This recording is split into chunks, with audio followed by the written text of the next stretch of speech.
You know, Joel, you have transported a lot of motorcycles over the course of your career, and I thought we should talk about trailering a bike because it's not as easy as it looks, right? So the first thing I noticed when you rolled this bike up earlier was that you had a wheel chock. That's important, right? Oh, 100%. Yeah, keeping the bike centered on the trailer in its proper location is super important. Yeah.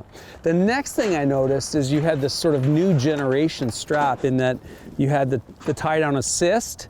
Everybody is using these now. Now, why are these important? These are super important as you can put them on the handlebars, so the nylon strap is going over your handlebars rather than a metal hook. Yeah. You can also snake that through very easily if there's any wires, kill switch wires, starter wires, anything else in the way. Yeah. And you want to make sure that they're not going to be pinched or compromised while you're towing your vehicle. Yeah, and you don't want to scratch your fairing as well, right? Exactly. The other thing I noticed is that you're using this kind of a clampion where you've got like a locking mechanism. What's the idea behind that as opposed to just a hook? Well, this is great, and when you go to put the tie down on the trailer, sometimes you're going to pick it up off the trailer and it falls off, or even in your towing. Right. You're going along, you hit a good bump, suddenly and the suspension comes down and the hook comes off. So this here is a lot more foolproof and safer for your motorcycle travel. Brilliant. Then I noticed it's all about the straps.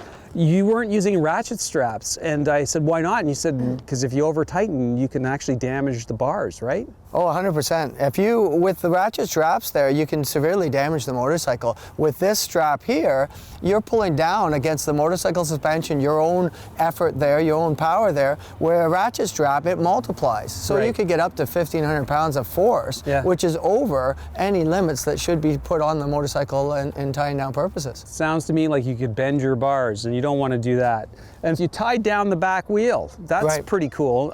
Again, obviously to stop it from bouncing and moving around? Yeah, bouncing, moving around. I mean, if you have even just one bike or multiple bikes on, you don't want the bikes bouncing into each other. But even more importantly, when the bike actually jumps sideways, then that puts a little less pressure on one of the tie downs opposed to the other. So now again, you could have the bike come dislodged. Yeah. And finally, looking at this beautiful piece that you've done here, nice triangulation of the straps, right? 100%. You're looking at about a 45-degree angle is great, and a little forward bias on that as well. Yeah. Some trailers aren't set up properly. They're almost vertical, and that does not give the right loading requirement.